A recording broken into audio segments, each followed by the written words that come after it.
I'm Jane Applegath. Welcome to the Epic Vision Zone.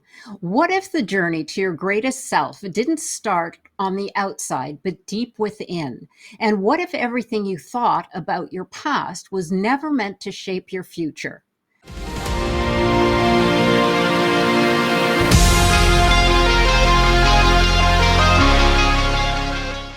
Dale Carnegie wrote, "The greatest plight of the human race is knowing that we have more potential and not utilizing it."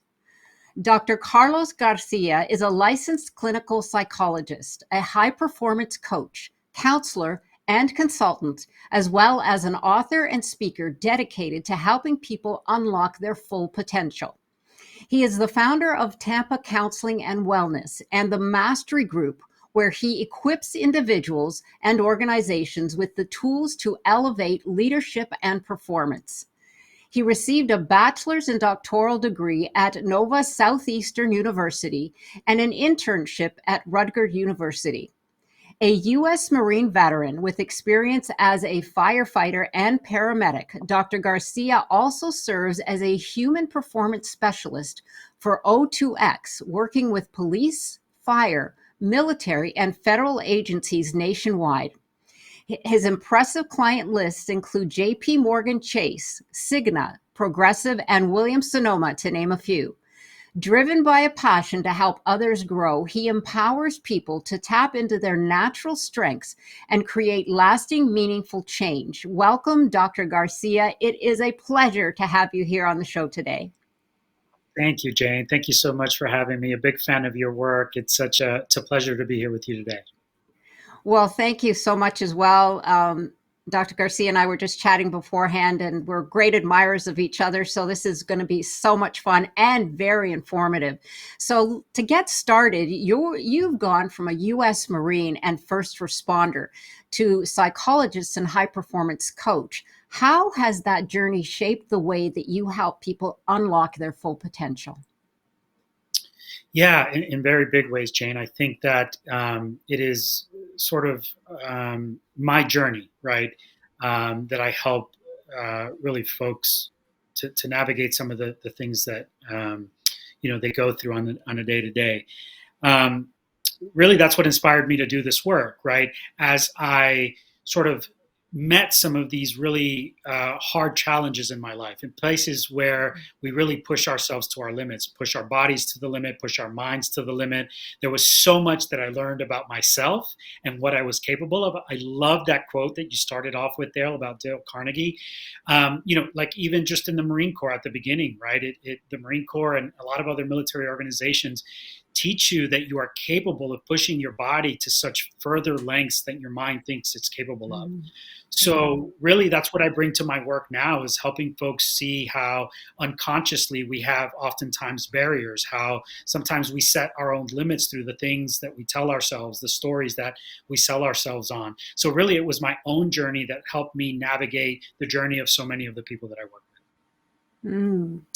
Yes, that's often the case. Was there one specific moment, Dr. Garcia, in your journey that the light bulb kind of, like you said, that your own journey you experienced? Was there a moment when you were just, there's got to be something, I'm down on my knees, I can't believe, this is happening to me? Is there anything that you'd like to share in that moment? Yeah, I mean, I think anybody that's been in that moment where life has just kind of been, putting them through the ringer, it's sort of that moment. For some people it's spiritual. For some people it's like that Mm. come to Jesus. For some people it's going inward and having that discussion with the self, where you just sort of see yourself out of options, right? When you're kind of Mm. at that place where your back is up against the wall, where you dig deeper, right? You either dig deeper physically, you dig deeper mentally, but you find this other version of yourself. And Mm. it's so enlightening because you're like, wow, if that was there, what else am I capable of?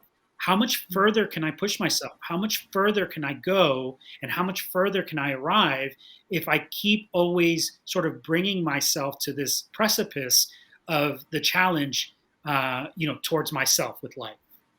Right. Yes. I love that, what you said, that other self. And that other self is always within us. It's just what I say is it's just waiting for us to say yes to it, to bring it Absolutely. home.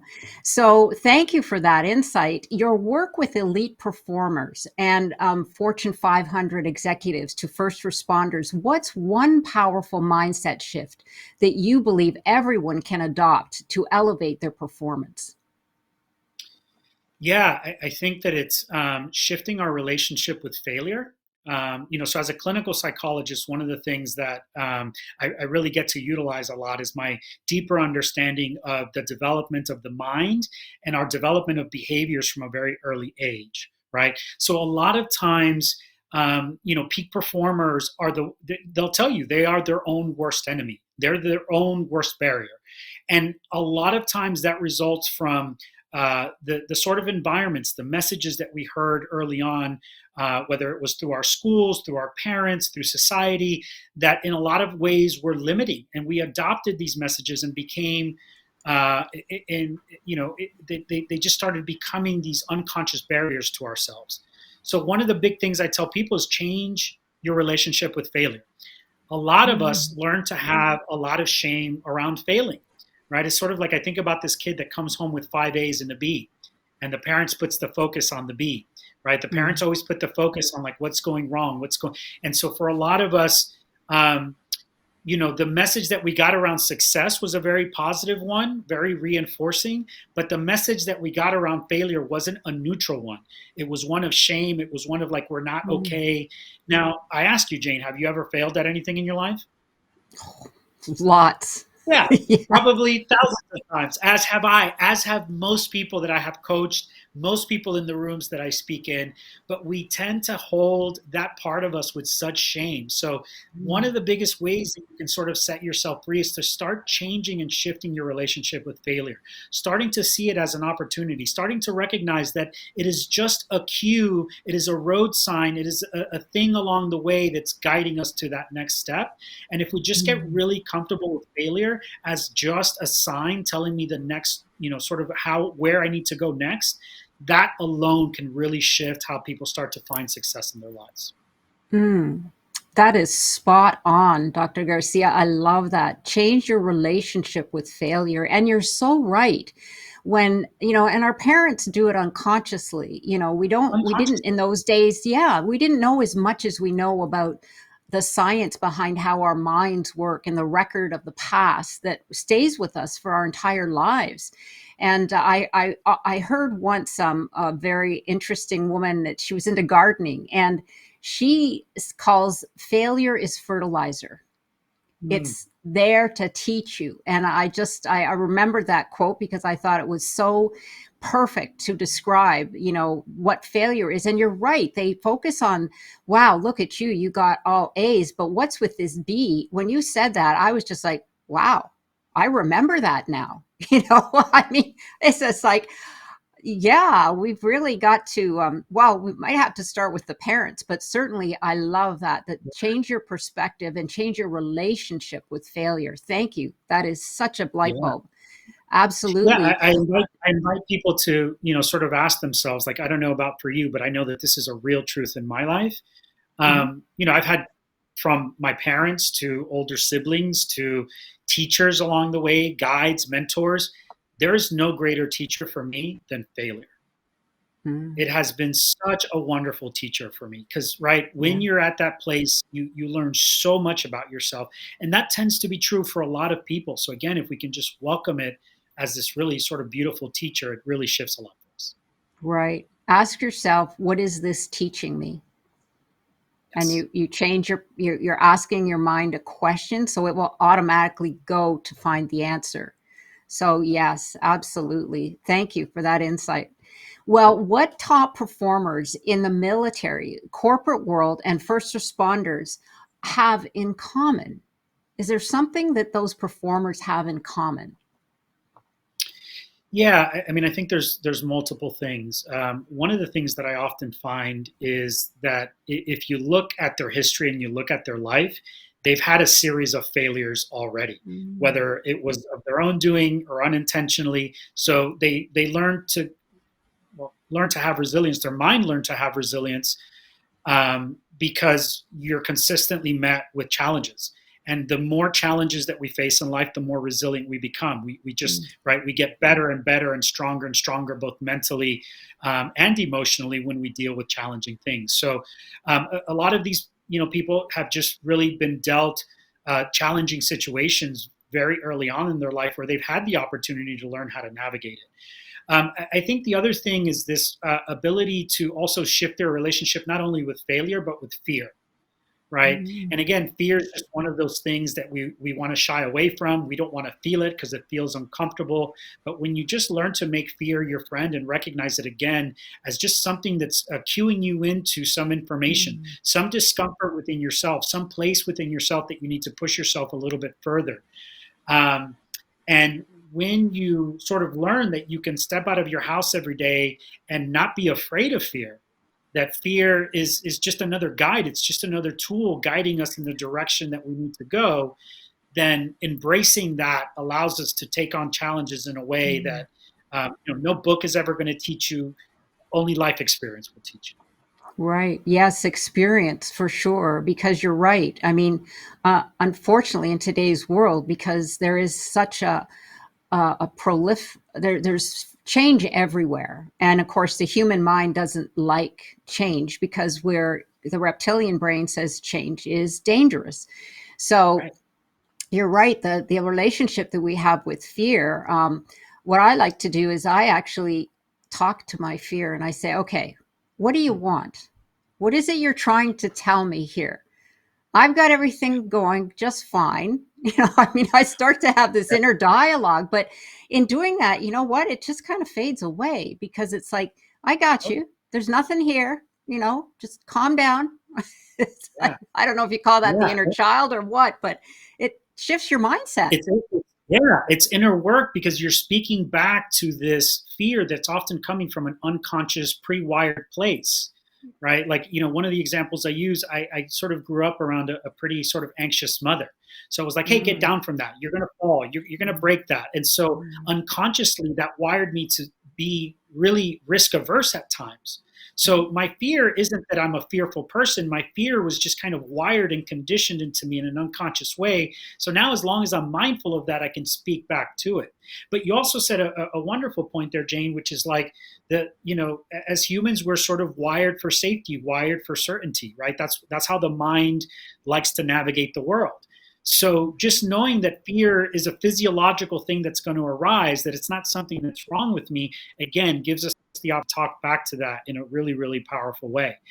And right. sometimes not even fear. Um, for me, one of the big things I try to help my clients navigate is like find any discomfort in your life. Mm, What makes you fearful? What makes you uncomfortable? What makes you doubtful? What makes you hesitate? Look at those places in your life and lean into those things because that's where you're going to really learn so much about yourself, your mental habits, your behavioral habits, and that's how you can start with that awareness. You can start to break those patterns down. mm, So look in your life to the places that cause friction so you can liberate yourself from those things. mm. Yes, I love that word liberate. And that's the comfort zone. What they always say about stepping outside of your comfort zone is where the growth lies, not Always. just staying put and letting all the other recordings take over and then remaining where you are. But yes, absolutely, I agree 100%. So then what is the mindset shift that elevates performance no matter your field? Yeah, again, I think as a clinical psychologist, one of the lenses that I bring to my work, and as part of your quote there earlier about the past, and the past is significance in our future. Now, I'm a big believer that the past doesn't have to necessarily impact our future, but I also believe that all of the experiences that we've had from the day that we come into the world do color the way that we come to view ourselves, the way that we view others, the opinions, the beliefs that we have. And a lot of that happens consciously, but I really like to look at the places where it happens unconsciously, right? And so one of the examples that I like to use, Jane, if I can just sort of share a quick little story. Here's a child that goes out to eat with their parents. They go out to eat every Friday, and on this particular Friday, the parents say, "We're going to allow you to choose what you want to eat." So the child gets really excited.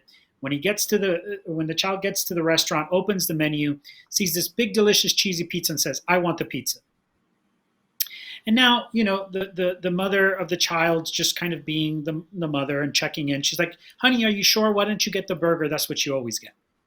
Mm. Right? So the child stops and thinks about it for a moment, but sticks to their guns. No, the pizza. And then, moms being as they can be sometimes a little bit overbearing. "Honey, are you sure? What if you don't like the pizza? You know the burger's the safe bet." So the child stops and thinks about it one more time, Jane, but sticks to their guns. And right in that moment, the other parent chimes in, "We're not getting the pizza. It's too big. You're not going to eat it all. It's going to be a waste of money." So the child says, "Okay, I'll get the burger." Now, Jane, in the grand scheme of things, nobody would say that that was a traumatic event, right? But the question becomes, in that moment, what do you think that child believes about their ability to make decisions, Mm. right? Maybe they have to Diminishes second it. guess themselves.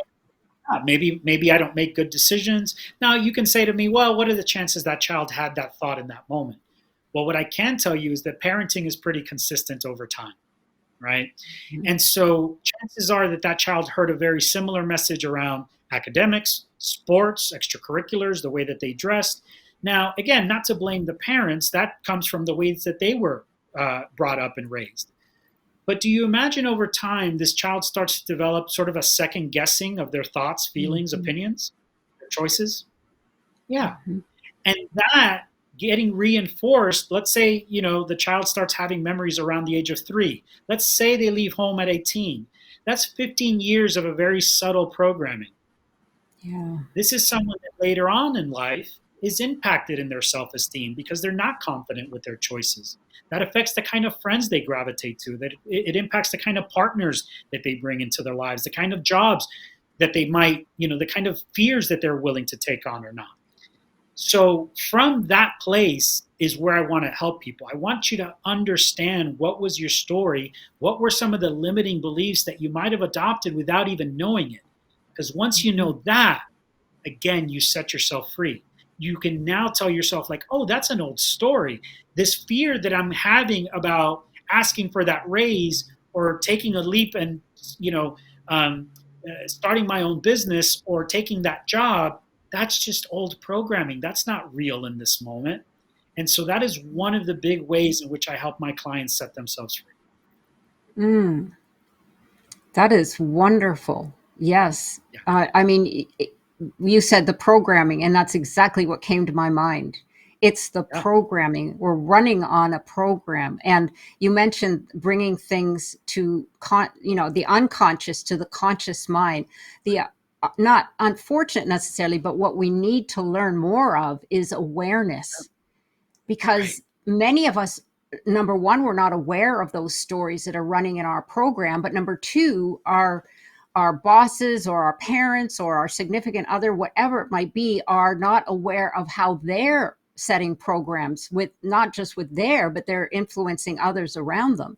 So Exactly. yes, that is a great story. I love it because it paints the picture of how it all starts. And that also goes into the school system, Yeah. because when you think about it, Totally. we're just going from one cubicle to another setting, and they're putting us into another program. This is the way it's Right. done. This is the way Right. society wants you to be. This is Yeah. how we live in this culture. Yeah. Yeah. Wow. So, So so powerful. one of the big pieces there, right? It starts early on around our parents because that's the most influential sort of space in which we're developing initially. But then it's schools, and then it's Mm. society, right? Yeah. So one of the biggest things, Jane, is like in this country we place an inordinate amount of value on achievement. And so what happens for us a lot of the times is that we learn to attach our sense of worth to that achievement. Mhm. Right? This is what happened for me. I had become a Marine, I had become a paramedic, I had become a fireman. I was getting my doctorate degree, and yet it never felt like it was enough because so Mm. much of my worth was tied into how much am I achieving, how high am I going to achieve, And so once I was able to break that programming and realize that the way I want to work in the world is from a place of making impact, from a place of Mm, influence, from a place of deeper passion, and not from a place of anxiety that if I don't do this, then that means something about me or my worth. That was really where the programming started to really break apart, and recognizing like schools do this, our society does mm, this, right? Keeping up with the Joneses, the whole idea of my happiness is somewhere out there in the future and I need to go out there and fight for it and wrestle for it. That's not always the way, right? Sometimes we mm. can find a deeper level of happiness, joy, and peace and gratitude in the work that we're doing day to day, being more in the moment and less caught in this trap of the next thing will bring me happiness. Mm. That is so important what you just said, because you are right. In this culture, it's all attached to, as one of my sisters say, because I'm originally from Toronto, Canada. So that's, and I do feel that there's a difference between the East and the West Coast. The East Coast is much more um, that way inclined. Yeah. And it's like keeping up with the Joneses is what she says. I said, why is it? I grew up in Toronto, but like, Yeah. I've now, my husband and I live here in Arizona for the last 30 years. And I went back to visit and I said to my sister, I said, why does everybody have such a miserable look on their face? I said, the weather's nice. They all look like they're doing well. And she said, Jane, because it's all about keeping up with the Joneses. Nobody is happy. And I said, oh, that's horrible. But Yeah. there you go. You just said it. And it also depends on where you live. I mean, if the Sure. surroundings are such that it's like, well, what do you do for a living? Oh, that's, I'll have to share with you a little story. I've also been a yoga instructor, and I told someone that I was going to be a yoga instructor. I got my certificate and I was instructing, and they said, "Well, you can't just do that." And I was like, and that really hit me hard. I mean, I took it to heart, and I was a grown adult, and I was like, "Oh, maybe they're right. Right. Like, I'm not enough just to be a yoga instructor." And Yeah. wow, that's so well, we really need to be conscious of what we do, and who our words are so powerful. But thank you for that No story. problem. Yeah, Yeah. it's all Absolutely. around us every day. It's in our workspace as Awesome. well. So yeah, we could go do a whole session on this. This is really Yeah. Just powerful. on that. Thank you. Right. Yeah, Yeah. absolutely. Well, you founded the Mastery Group to help people lead with purpose. What does it mean to live with mastery, and how do we begin cultivating it in our everyday lives? Yeah, I think living with mastery for me is about really knowing yourself at a core level, uh, understanding your blocks, understanding your fears, understand why you function the way you do, why you have the beliefs the way you do, right? If you're out there in the world functioning from a place of unconscious drives, then you're not really a master of yourself. You're not really a master of your mind. You're not a master of your emotions. So for me, the mastery of the self is really knowing thyself at the most foundational core place, because there is where you will find the work that you need to do on yourself to become the best version of yourself. And Mm, truly, when we talk about leadership and when we talk about influence, it is the most egoless leader. It is the one most rooted in themselves and in their authenticity, that, in my eyes, has been some of the best leaders and some of the most influential people that I've ever been around. mhm, So for me, that's is really knowing the self from a very, very foundational and core place. And it's the work that I've come to do with whether I'm coaching somebody or counseling somebody. It's like, hey, let's get you to really know yourself in the most foundational way, and inevitably the work shows up there. Oh, I'm kind of egotistical. I'm kind of angry. I get frustrated at this easily. Well, mm, all of that comes again from some wiring, some programming. And what tends to happen for a lot of us, Jane, is that until we learn where that comes from, we are typically going around being critical and harsh and judgmental of ourselves for being wired that mhm, way. We don't know mm, where the wiring. So we kind of accuse ourselves or can be very judgmental of the self for being that way. It comes back to that idea of freeing yourself, liberating yourself, and being like, oh, I now see where this comes from. Now that I know that, I can start parting ways with it and I can have tools that I can start to implement so that this is no longer my default way of being. Mm, I love that. The default way of being. I always say, are you living your vision, your true vision, or your default vision? Because most of us are living our default vision. We're all living in a vision or a reality, whatever, however you want to put it. But most of us, like you said, unfortunately, it is the default because they don't do the work, but they're not aware that they need to do the work. So, Right. but I'm happy to say that things are changing, and it's like individuals like you who are, bringing this to the forefront. And there's many others that are now talking about it, because in the days before, many people Yeah. would say, well, you're out of your mind.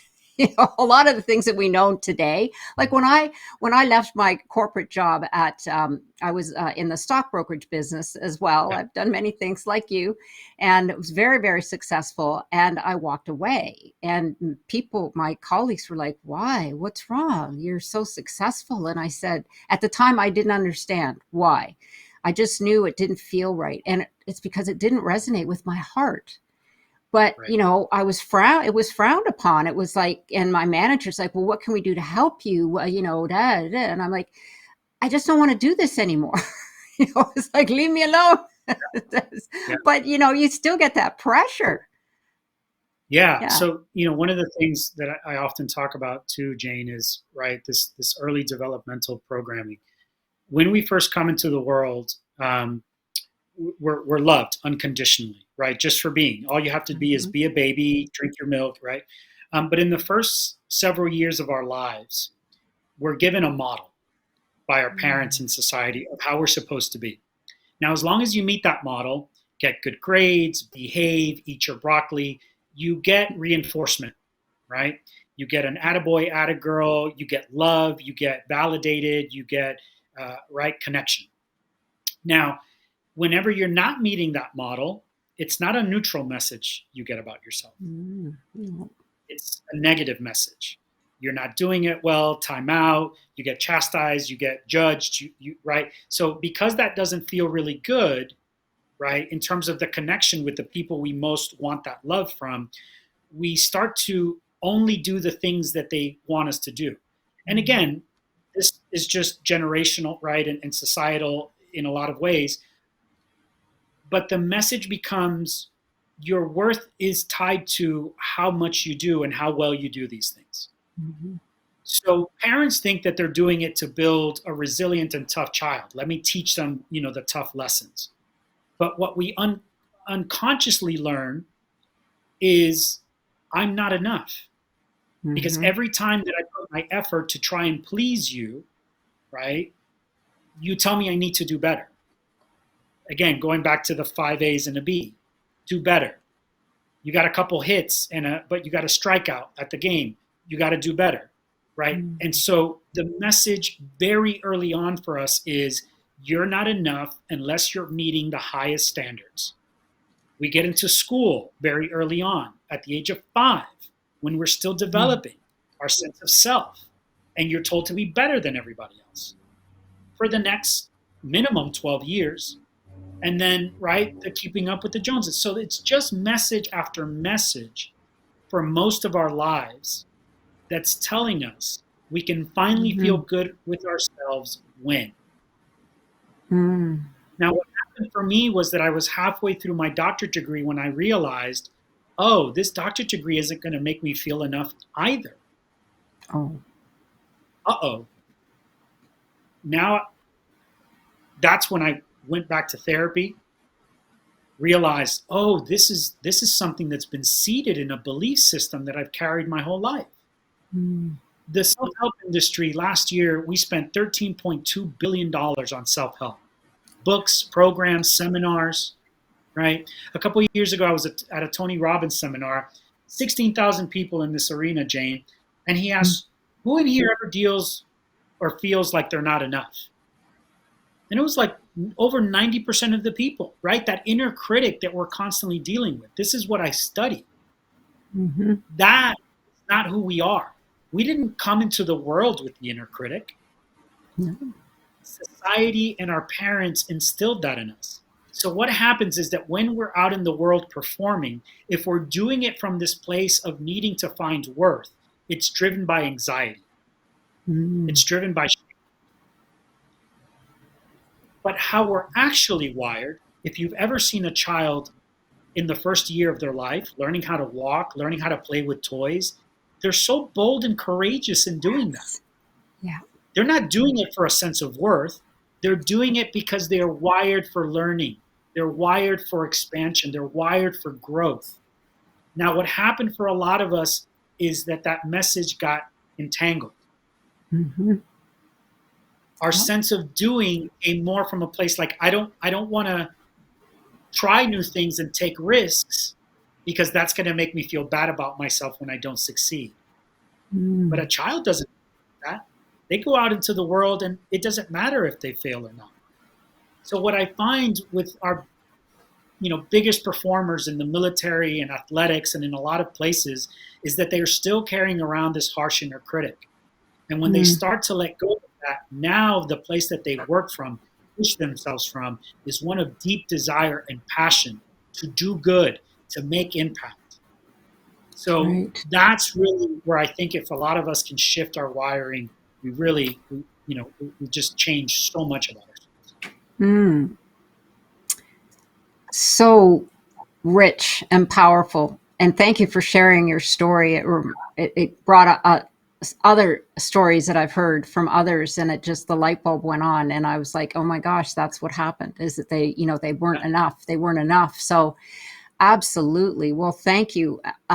So moving on now to leadership blind spots in your work with organizations like JP Morgan Chase and Cigna, what are the most common leadership blind spots that you see, and how can they transform into strengths? Because it must be, I feel that it must be more difficult to come into a corporate environment, because if anyone is rooted in programming, it's the corporations, and of course the military as well, and all those other first responders.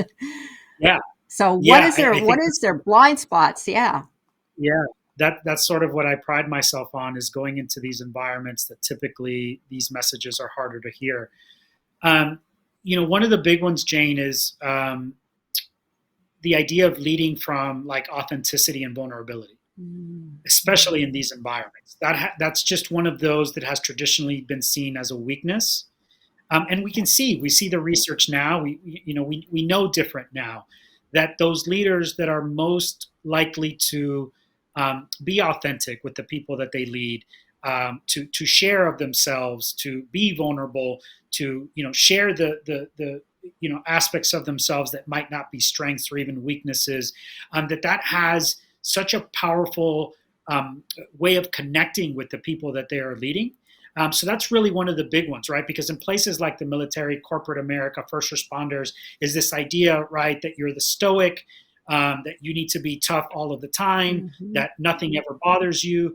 And like most of us know that that's BS, because you're human. And so you have emotions, and you can try to hide them as well as you can. And I think that's where a lot of leaders go wrong, is that in the service of trying to box all of that up or compartmentalize it or hide it, it then comes out in frustration, intolerance towards others, ego, and all of these other things that are very, very unhelpful in ways they don't even know that it's happening sometimes.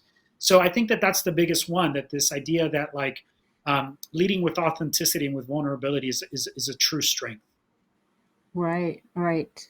And it's interesting how, some corporations will welcome that into, say, a speaking engagement or a workshop.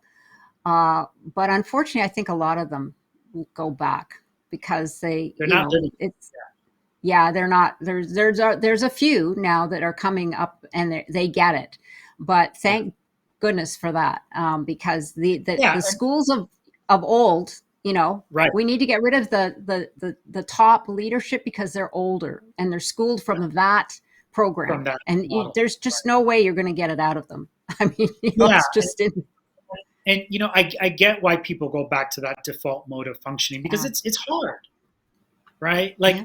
Like here's the thing that I understand about first responders and the military and corporate America and a lot of these places, they pride themselves on doing the hard thing, not emotionally though.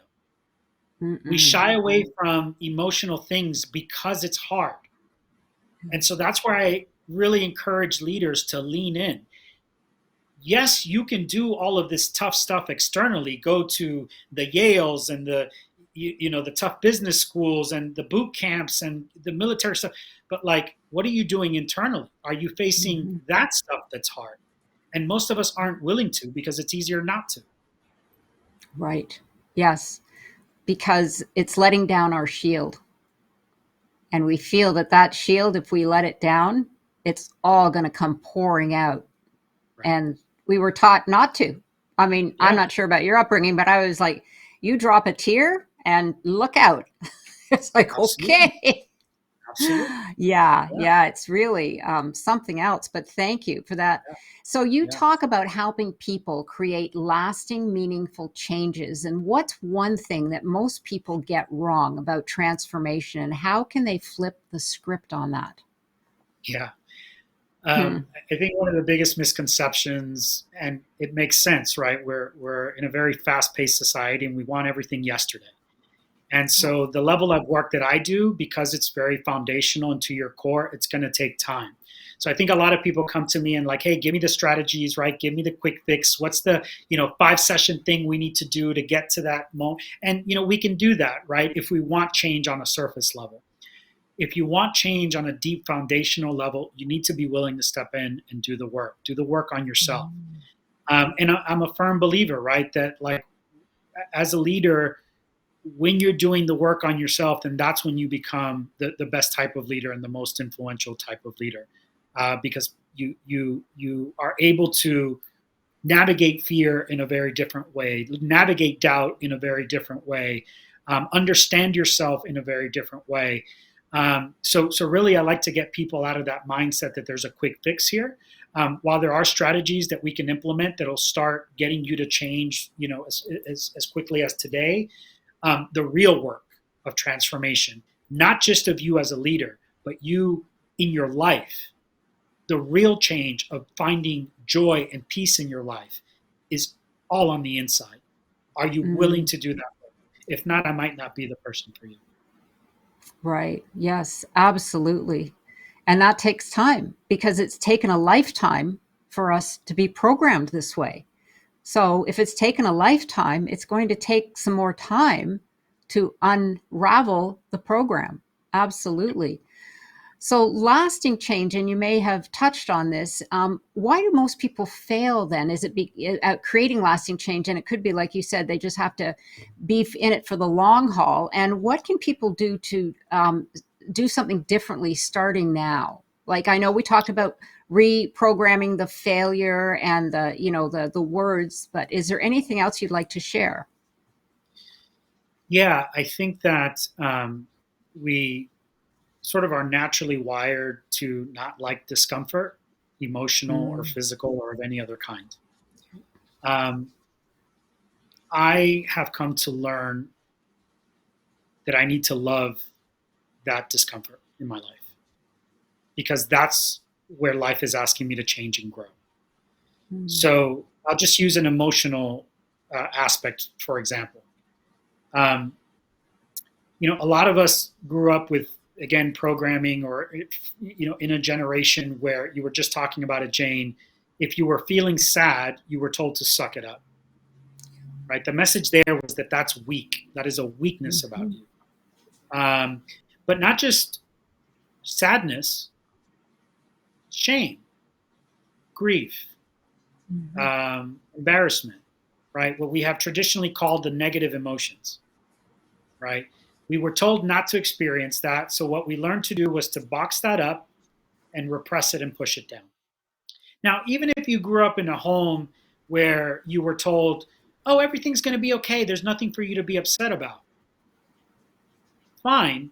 But you also there got robbed of the opportunity to learn how to feel and express and be with those emotions, right? Now, here's what happens. I always ask this in any room I speak. Is there anyone in here that's ever experienced sadness? Raise your hand. Obviously, everyone raises their hands. Embarrassment, everyone raises their hands. Grief, everyone, right? Like we all, because we're human and we're wired for it, and that's part of the life experience, we're going to experience those negative emotions. Now, most of us didn't have the opportunity to learn how to deal with them early on. We weren't given the space for it. So later on, as adults, when they came up, they felt like this big, scary monster hiding behind the closet. So we learned to push them down even further, avoid them, right? Now, all of those emotions and all of that energy has to go somewhere. You know this, Jane, as a yoga instructor, right? Now, when it's not dealt with, what it comes out is as frustration, as anger, as self-criticism, in all of these unhelpful ways. So building this tolerance around discomfort emotionally is like teaching myself how to have these emotions. You know, my past last year, I made sure never sadness arose around that, to feel it. Not just on the day of his service, but like months preceding that, months after, and any time that it comes up, even now. Because I don't want to have a bunch of things flowing inside of me that are controlling the way I have to live my life. When I take control and recognize I don't have to be afraid of shame, I don't have to be afraid of sadness, I don't have to be afraid of fear, now I am the master of my emotions. And I can do the same with my mindset, right? Right. What kind of Yeah. leaders do you now create when those are the qualities that they're coming to the table with? Yes, very important. And what a great message. Yeah. Yeah. And like you said, that does take work because we're like you said, embarrassed or shamed, or um, we just don't want people to see that we're human almost. I Yeah. mean, but we all, Yeah. like you said, when you asked that question, everybody raised their hand. But if Right. you asked if they've all cried in public, or they've all, just when they felt that they let the emotions go, they'd probably, most of them would say, no, I can't do Right. that. That's like, Right. yeah, people think Yeah. I'm And a nutcase. I don't know. yeah. Yeah. Well, and here's what I'm finding in my work, Jane, whether I'm at a, Fortune 500 company, whether I'm counseling somebody in my office, whether I'm coaching someone one-on-one, or whether I'm just having coffee with a business person.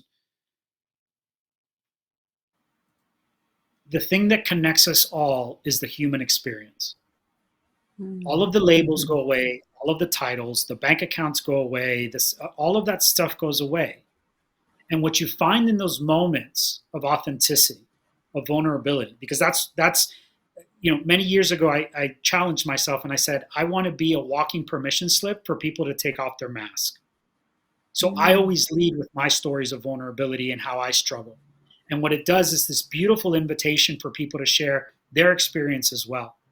And you just notice eventually we get to this place mentally or emotionally where people are just willing to surrender these aspects of themselves that are their blocks, and they just it just falls away there in the conversation. And there's this lightness that starts to sort of come about. So why don't we all start to lean into the places of discomfort, shame, whatever the discomfort is, to invite awareness in, to invite courage in, so that we're not held back by these things anymore. Right? Right, right. And therein lies the confidence. Because then once you shed all of that, you are so confident in your real self that then that's when you embody who you are meant to be. We go right You back. become unstoppable.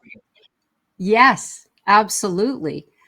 Oh, wonderful. Well, thank you so much for that.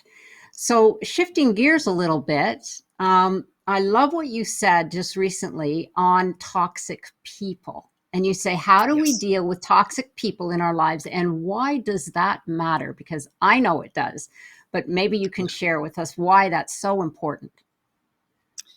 Yeah, I feel like I always need to sort of preface this conversation with, I would never condone remaining in a relationship where there's any kind of abuse, or um, your boundaries are constantly being crossed, and that doesn't feel good for you, right?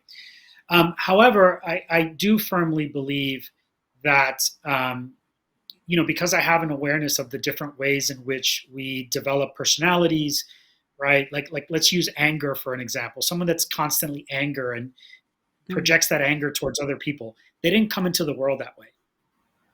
No. That's something that they developed somewhere along the way as a coping mechanism, right? Mhm. Somebody that that person that has to one up you all the time. That's an Mm. ego driven thing. They didn't come into the world that way. So, what I've come to learn is that oftentimes we are reacting to the projection other people have of us. But I go back to this, Jane, if you've done the work on yourself and you're residing in that deep place of confidence and you know who you are, people can be as toxic as they want to be. That's not my problem. That sound like it moves me from a place of reaction to a place of compassion, because I Mm. imagine how difficult it must be to live in the world that way. Because if you're doing that Mm. to me, you're probably doing that to most people in your life. And so I imagine like how lonely that is, how it must feel to walk around the world with that much anger and spite, or Mm. that eats us up from the inside. So yes, around some toxic people and in toxic work environments, we do need to set boundaries at times. We do need to make sure that we're not taking advantage of. But what I also find, and has been an experience multiple times in my life, is that when there's nothing in me that gets triggered by the way that toxic person is being, I can reside in a place of non judgment and Mm. compassion and understanding. Right. What that immediately does is it disarms that person's anger or that person's toxicity, Mhm. because they're doing that again as a coping mechanism, right? To try to push people away because somewhere in their life somebody wasn't safe for them. Well, now I become safe to you. So now I'm Mhm. not the target of your toxicity. Now I also become a space that's safe for you. So now I can reach you in a different way. I can right, the guard is down. It's disarming in a really powerful way that most people don't even know consciously. So when I encounter people like that, I just want to show up with more love, more compassion, almost so that I can sort of make my way into that aspect of them, make my way into their heart, and just help them soften that version of them. You Right. know? Yes, Yeah. absolutely. Yeah, because they not only trigger, but they give off an energy that we Yeah. often pick up on. And Yeah. likewise, though, if you stay grounded and you come with an open heart, because you're not whatever they're saying or anger, you're not responding to that, but you're responding in a different way. It actually calms them. It actually makes them pause and think, well, okay, I'm not getting that. I call them energy vampires because a lot of people like Yeah. to ignite you. They like Yeah. the drama and they want Sure. to get you going or someone going because then it feeds them and they just keep going because they're so used to living in that elevated state of drama. And well, we see it all the time. It's unfortunate. We actually even have shows that help get you more into that state of mind. But absolutely, yes, it really does make a difference. But yes, if you Yeah. can I practice can that. absolutely. I mean, one example I'll use. I've been in settings in the past. Let's say the person that loves to gossip, right, and they get amped up, Oh, and they'll come to your office and, hey, let me tell you about you. You diffuse that. Like, oh, let me tell mm, you about Mary. Did you know what happened to her over the weekend? And I'm like, oh no, I didn't hear about that. And oh yeah, Mary, like I love Mary. She's such a sweet person. I imagine Mary's probably going through something really difficult, right? And so you just don't become an environment where that's allowed anymore. And so you'll almost find like if you can remain in that sort of grounded space, those people almost weed themselves out of your life. yes, yes, absolutely, and that's a good thing. Yeah, They can yeah, go on to someone else who right, isn't as right. conscious as you or I. Absolutely, yeah. Exactly, Go find another exactly, victim. No, that's terrible. exactly. But I mean, Yeah, yeah, yeah, that's really what yeah, they are. yeah. Well, But gaining clarity now, today's ever-changing world, as we talked a little bit about at the beginning, because everything is changing now. Like I mean, I believe that from here on out, whether it's your job, whether it's the IT industry, everything is going to change. It's not going to be like it was before, but cultivating an atmosphere of stress and uncertainty, that's what change does to us as a human. And we talked about the reptilian brain. So what is your advice on gaining more clarity and helping to bring down the stress level? Is there anything that you could suggest to people? yeah, um, one of the ways that I think we create a lot of stress in our lives, intentionally and unintentionally, Jane, is that the mind wants to have control. It wants to predict the future. It wants the certainty. And many years ago, after trying to control my external environment and the people in it for a long time, and realizing I was just more stressed, I realized I needed to let go. I needed to Mm, surrender. I needed to recognize that life is always unfolding in unpredictable ways, and what I should instead start to find a deep level of comfort in uncertainty, mm, right? And so, I just recently came back from a 10-day silent meditation retreat that was really sort of housed in deep Buddhist philosophy about, the nature of life is that there's suffering, right? We're going to get things we don't want. We're going to sometimes, not get things we do want. And even when we get the things we want, it's all in time, right? Everything is changing constantly. That is the only sort of universal truth, is that everything is impermanent, right? And so, what I've been working on myself over the last handful of years is, how can I let go of needing to know? How can mm, I let go of needing to have more clarity? Because, I mean, how much clarity can you have? You don't know what's going to happen in the next moment. I mean, we can predict for the most part, but enough of us have seen in our own lives how at any given moment, a pandemic, the loss of a job, the loss of a mm, loved one, like at any right. given moment. So I don't want to keep having tools to like prepare for those. I just want to be able to sit back and realize that there's this place I can go within myself that's so centered and grounded in a peaceful state that regardless of the ups and downs in life, I'm just here breathing in the next moment, Mm, being as peaceful as I can. And just, yeah, there's going to be ups and there's going to be downs, and there's going to be joyful moments and sad ones. But behind all of that is just awareness, right? And a consciousness mhm, and a knowing that we can maneuver through all of those things, right? We've gotten this right. far. What's to tell us we won't continue to maneuver through hard things moving forward?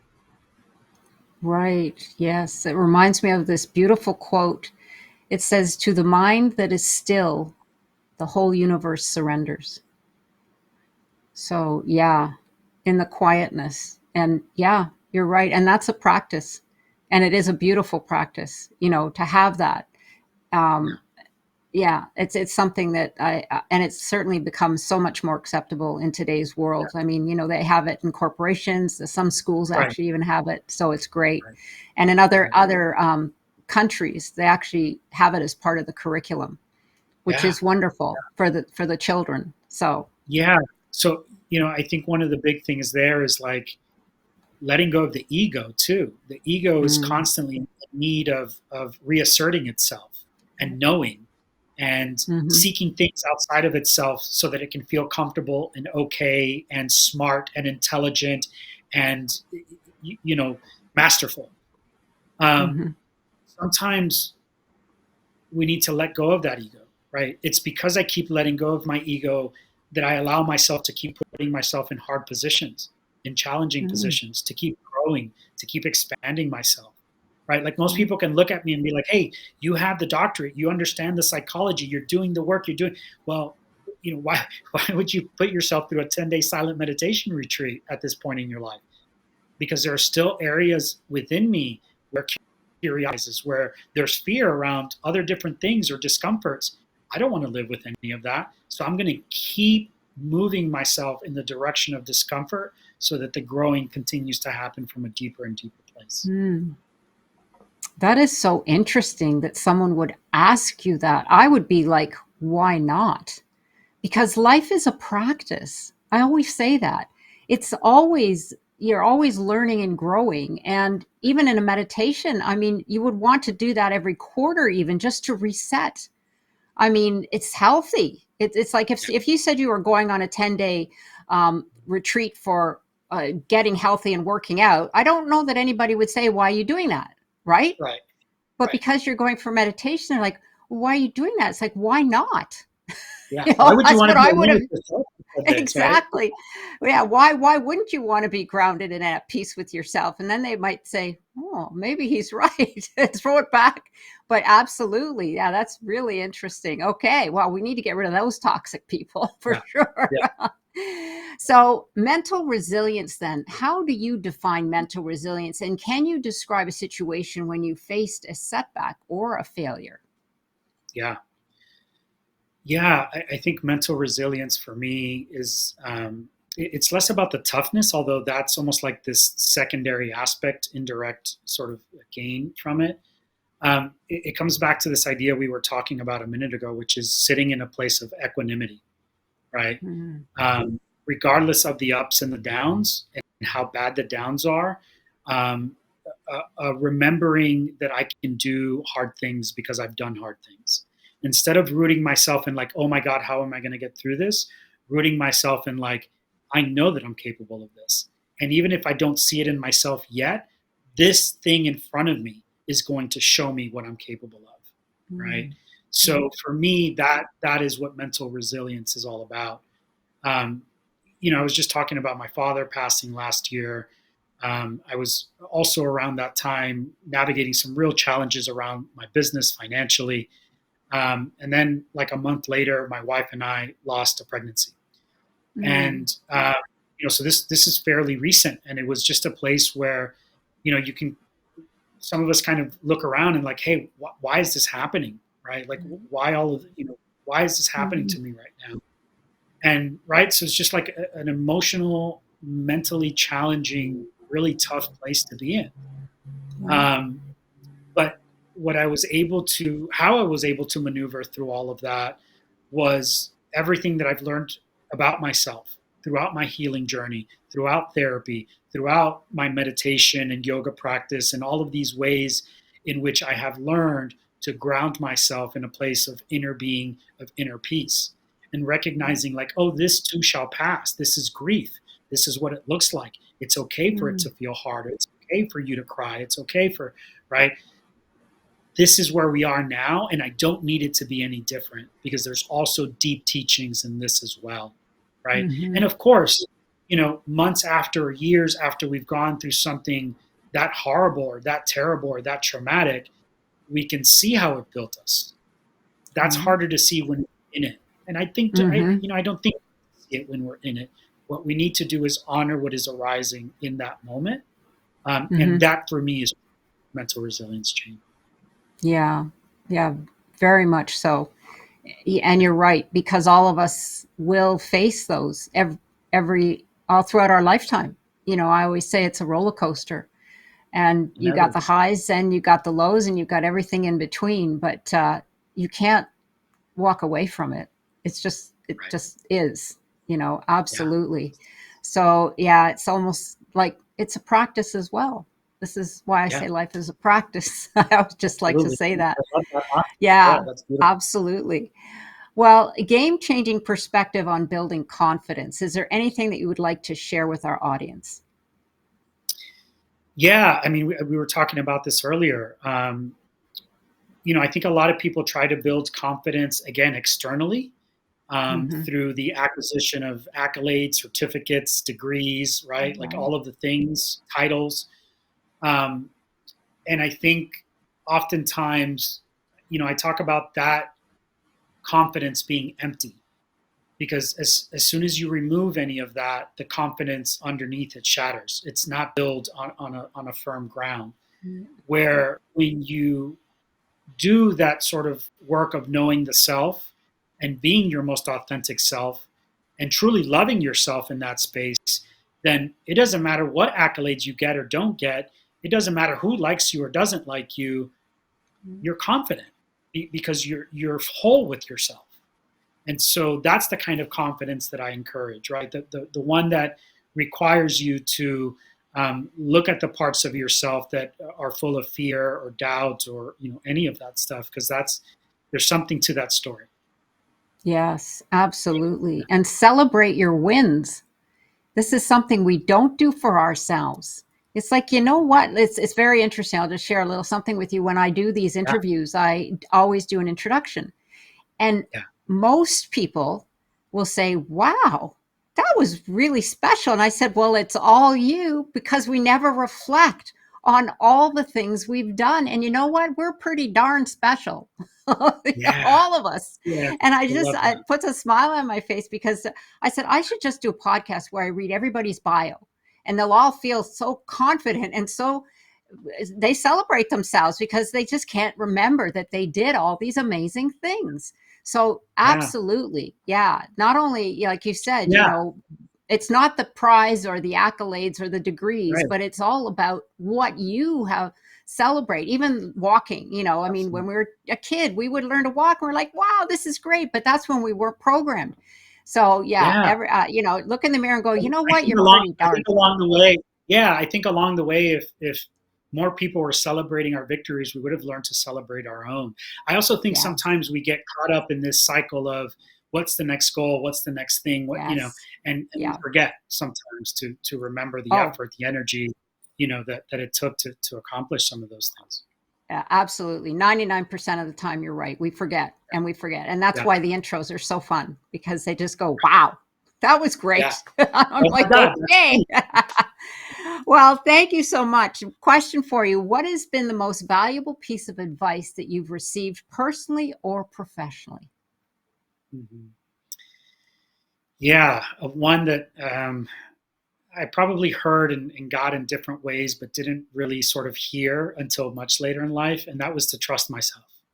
Mm, And again, I think that for multiple different reasons along the path of our lives, we stop trusting ourselves, stop trusting our gut and our instinct, and we start depending on others, whether it's for validation or for reassurance or for any number of reasons.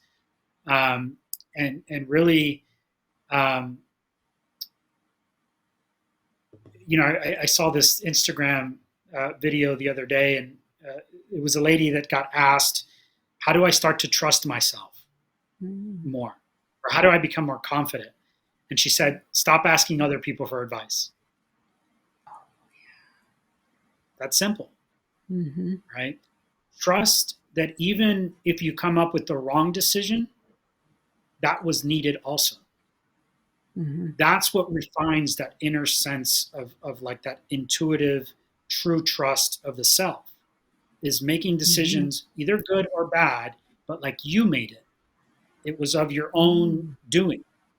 And sometimes when we're out there, I need a book, I need a seminar, I need a workshop, I need a friend, I need a coach, I need um, yeah, to get through some blocks, that's great, but let's not become overly reliant on that because we lose our connection with the self.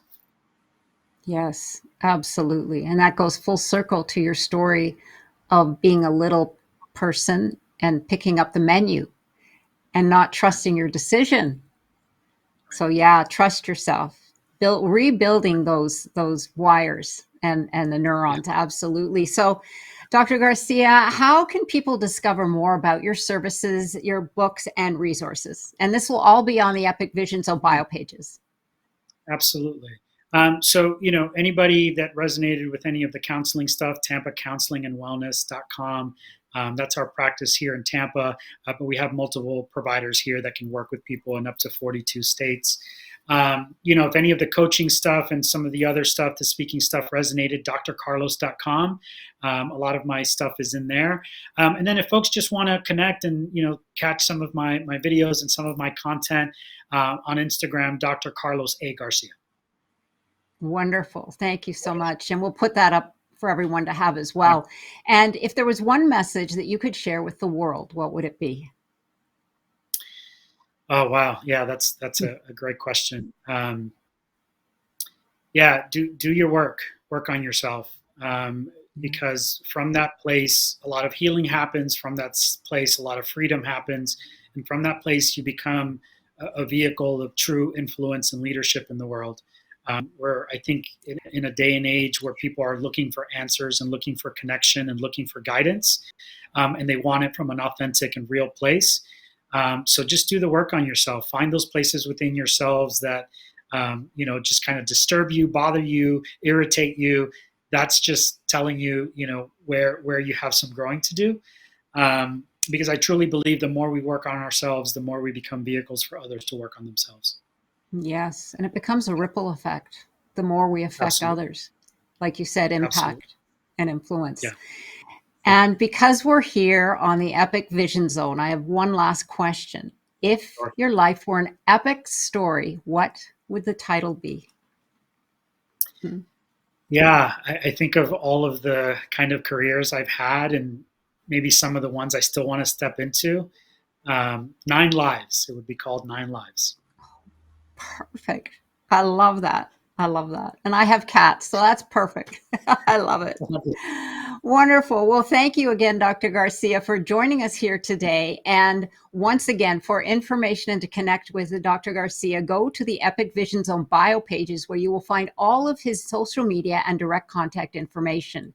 And be sure to follow me on Instagram at Jane Applegath and look me up at janeapplegath.com, where you can subscribe to my YouTube channel, The Epic Vision Zone, also on Spotify and iTunes. Sending you much love and gratitude. This is the Epic Vision Zone, the ultimate source for extraordinary transformation.